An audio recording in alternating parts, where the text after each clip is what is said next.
I have exactly 1 hour before they find me. Maybe less. Right now, somewhere in New Mexico, there's a collapsed military facility that officially doesn't exist. Inside, there are 47 bodies that were never recovered. And below that, in levels so deep they don't appear on any blueprint, something is still alive. Still moving. Still hunting. 3 nights ago, I started hearing the knocking again. The same pattern that haunted me in 1988. 3 knocks. Pause. 3 more. It's following me, which means they've tracked me down. I need to tell you what happened at Dulce Base before I disappear like the others. Before this footage gets buried with me.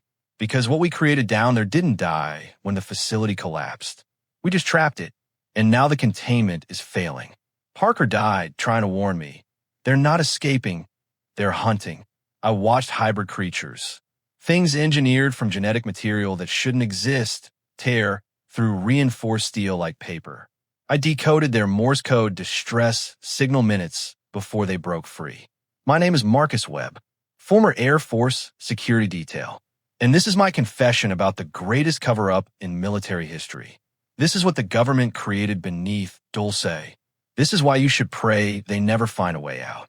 Because if you're hearing this, I'm already dead, and they're coming for you next. The bitter cold hit me first, that initial night at Dulce in the winter of 1988. My Air Force career had spanned nearly 10 years by then, long enough to convince myself I'd witnessed every classified operation Uncle Sam kept hidden. From stealth technology to black ops at Area 51, I thought nothing could surprise me anymore. But this facility, carved into the remote New Mexico wilderness, radiated wrongness from the moment I arrived. Nothing about Dulce's exterior raised alarms. Another forgettable military compound nestled between desolate hills and scrub brush. It's something gnawed at my instincts, an unshakable feeling that surfaces concealed deeper truths. My transfer papers arrived 1 week prior. A classified document ordering my reassignment for routine security operations. Standard procedure on paper, except for that redacted section near the bottom. I'd encountered classified information throughout my service, but this particular omission felt deliberately unsettling, like a warning hidden in plain sight. Midnight marked the start of my inaugural shift. The desert air cut through my uniform, unusually sharp and frigid. An oppressive silence blanketed the compound, broken only by generators humming from subterranean depths. Above, stars flickered between drifting clouds, making the base feel disconnected from the world I knew. A veteran guard approached, weathered face, guarded expression, eyes that had seen things he'd never speak of. His words came out terse and laden with unspoken meaning. Questions aren't welcome here. The way he said it sounded less like guidance and more like a survival tip. He vanished into the darkness before I could probe further, leaving me alone with mounting dread about what existed beneath the compound. That first night's end brought an incident that fractured my comfortable reality. It began subtly, a faint tapping sound emanating from below my station. Initially, I rationalized it as settling infrastructure or distant equipment, but the tapping evolved into distinct measure knocks. 3 beats. Silence. 3 more. The pattern repeated with unsettling precision. My heartbeat accelerated as the obvious truth settled in. This wasn't random. This was deliberate. I scanned the security monitors, studying footage of empty corridors and sterile chambers below. Nothing registered as abnormal. No movement, no breaches. Yet those methodical knocks persisted. My hand reached for the radio, but hesitated, some instinct warning me against drawing attention. Curiosity eventually overpowered caution, and I descended the nearby stairwell, each step amplifying my pulse. The lower level entrance bore stark warnings: restricted area, authorized personnel only. As I approached, the knocking stopped abruptly, replaced by a silence that felt somehow worse. Through the narrow observation window, I glimpsed something at the corridor's end, a silhouette against dim emergency lighting. Human-shaped, yet fundamentally wrong in its absolute stillness. It moved. Its head swiveled toward me with unnatural speed, and despite the distance and barriers between us, I felt its attention lock onto mine. Terror flooded my system, primal and overwhelming. I stumbled backward, gasping, sweat slicking my palms. The figure melted back into shadow, leaving me trembling with the knowledge that I'd glimpsed something I was never meant to see. I retreated upstairs, every instinct screaming danger. In that moment, I understood this was merely the beginning of something far darker than I could imagine. The grainy surveillance footage held my attention days later as I reviewed recordings from the restricted levels. That shadowy figure moved with purpose behind the reinforced barriers. Movements too calculated to be human, yet disturbingly intelligent. My finger hovered over the alert button, then it turned fully toward the camera. My breath caught. The figure approached, and the image began distorting, reality seeming to reject its existence. Its form stretched and warped into an incomprehensible silhouette of darkness and static. The screen erupted into violent flickering before dying completely. I stood paralyzed, ice spreading through my veins. What had I just witnessed? Determination drove me to retrieve archived footage that night. Files bore only cryptic numerical designations, standard government obfuscation. Hours of searching led me to one labeled Echo Chamber 42388, dated weeks before my arrival. The contents were fragmented, corrupted by static, but audio remained partially intact. Voices whispered urgently beneath layers of interference. Panicked human mixed with strange electronic undertones that raised goosebumps across my skin. One phrase emerged clearly enough to haunt me. Their learning exceeds projections. Containment is failing. My hands trembled as I replayed it repeatedly, the implications sinking deeper with each repetition. I sought out Sergeant Parker at dawn, finding him smoking by the western perimeter. His exhaustion was evident in every line of his face. "You've heard them too," I stated, not quite a question. His eyes darted nervously across the empty landscape. "Everyone does eventually. Depends how deep your assignment goes." He crushed his cigarette underfoot. "You're already too deep." "What are they?" Parker's hesitation stretched painfully before he met my gaze briefly. "Nobody really understands. They're not supposed to exist. Not officially. Command thinks they maintain control over whatever's down there." He shook his head grimly. "They're wrong. Eventually, it'll all come apart." The following days brought escalating strangeness throughout the facility. Guards disappeared without explanation. Their quarters emptied as if they'd never existed. Security footage vanished, replaced by obvious fabrications. Every inquiry met hostile silence or rehearsed deflections. My paranoia multiplied exponentially. Around 3 a.m. during my next shift, the tapping returned, louder, closer, resonating from deep within the compound. Each knock seemed to vibrate through my chest. Recognition dawned with creeping horror. This wasn't random noise. It was communication. I frantically transcribed the pattern, noting intervals and sequences. Cold realization crystallized as the truth became clear. Morse code. A distress signal, endlessly repeating. "Help us." Before I could react, alarms shrieked across the facility. Guards sprinted in all directions, shouting orders lost in chaos. I rushed toward the security office, colliding with Parker. His eyes were wild with terror. "Containment breach," he shouted above the sirens, gripping my shoulders. "They're out." Then, quieter but infinitely more terrifying. "They're not escaping. They're hunting." Amid flashing red lights and pandemonium, understanding struck me fully. Something beneath Dulce had awakened, and we'd lost all control. The alarms died suddenly, leaving only my ragged breathing in the oppressive silence.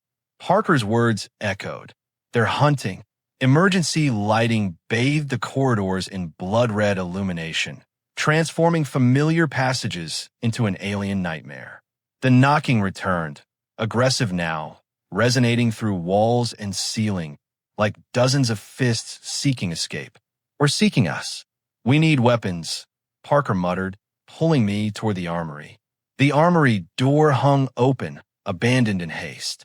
Equipment lay scattered, rifles discarded carelessly, ammunition boxes overturned. I grabbed his sidearm with shaking hands, loading it as Parker took a shotgun and loaded shells with practiced efficiency.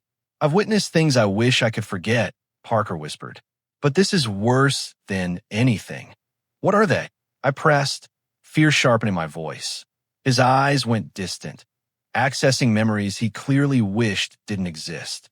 "Experiments. Some biological. Others not from here. Hybrids created from things we should never have touched." Nausea churned my stomach as the horrific implications registered. A violent tremor shook the facility, sending us sprawling. Alarms flashed weakly before dying.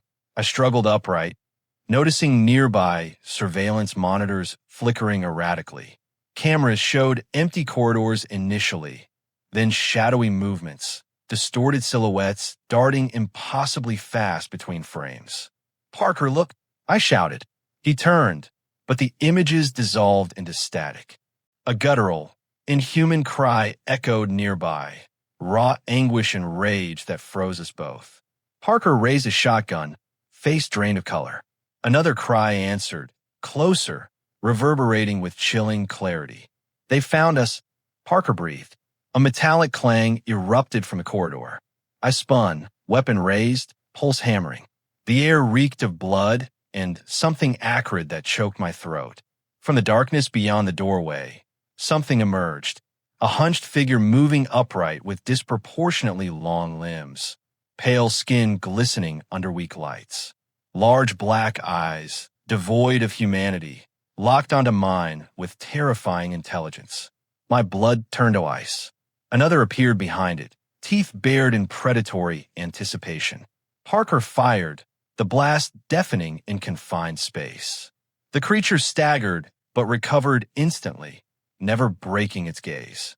As lights flickered wildly, casting strobing shadows, I understood completely. Something had found us, and escape was no longer possible.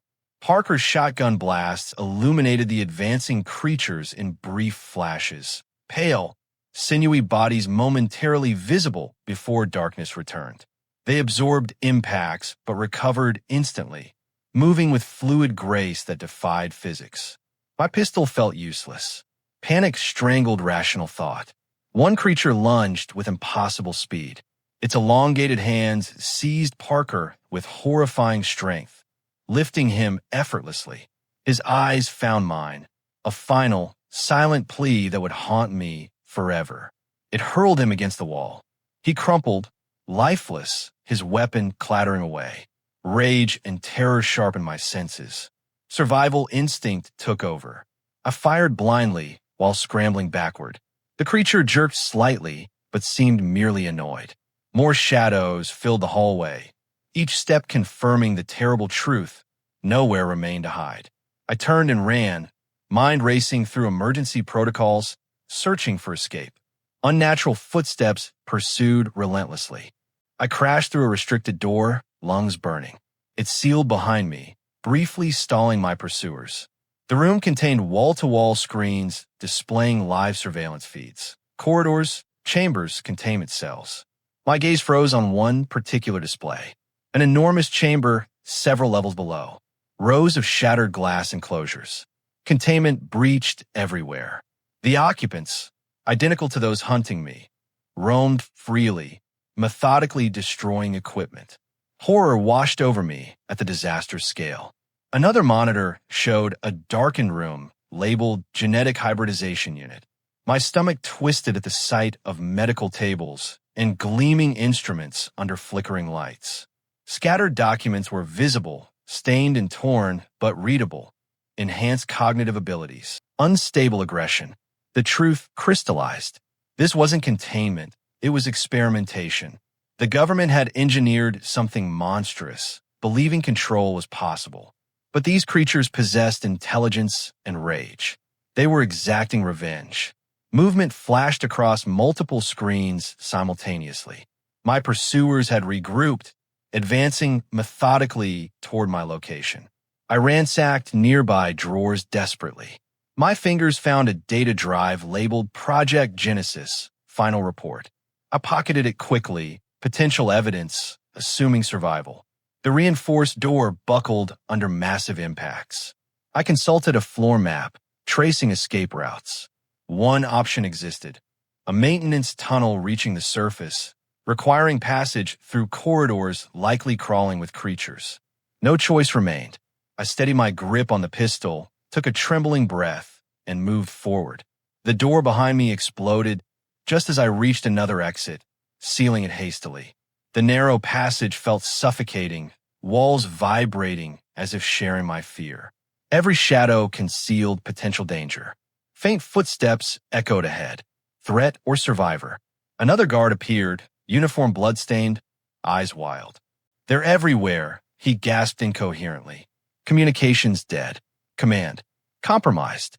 No escape exists." "There must be," I insisted, trying to believe it. He shook his head frantically. "You don't understand. They're communicating, planning something." "Planning what?" His haunted eyes met mine. "To leave."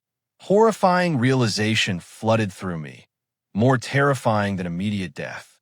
This wasn't just a breach. This was the beginning of something larger, darker, unstoppable. Dulce had never truly contained them. It had merely delayed the inevitable. The frantic escape through maintenance tunnels remains fragmented in memory, pure adrenaline and survival instinct driving my body. The guard beside me muttered bleak predictions. Every shadow felt hostile. Every sound another terrible revelation. We reached the surface. Cold New Mexico night air hit like an electric shock. Cruel contrast to the nightmare below. Following days saw Dulce transform into frantic activity. Though publicly, nothing unusual occurred. Official reports mentioned vague chemical accidents. Nothing more. No mention of breaches, escaped subjects, or deaths. Parker and others who vanished that night were recorded as chemical leak casualties. Families received quiet condolences and scripted explanations. But I knew the truth. The data drive I'd recovered became my obsession, my tangible link to Dulce's horror. Initially, I hesitated to examine its contents, fearing what nightmares it contained. When courage finally came, I discovered classified documents detailing experiments, intercepted communications, and notes so chilling they redefined my understanding of humanity. The creatures weren't alien invaders. They were creations, hybrids crafted from human DNA and unknown genetic material recovered decades earlier. Dulce wasn't merely a prison or laboratory. It was the epicenter of monstrous arrogance, humans believing themselves immune to consequences. Scientists had manipulated life, pursuing advancement, power, control. But control was lost long ago, subjects evolving faster and more unpredictably than anticipated. Physical illness struck me reading transcripts detailing cognitive testing on clearly self-aware, sentient subjects in perpetual agony. Each page stripped away doubt, replacing it with painful understanding.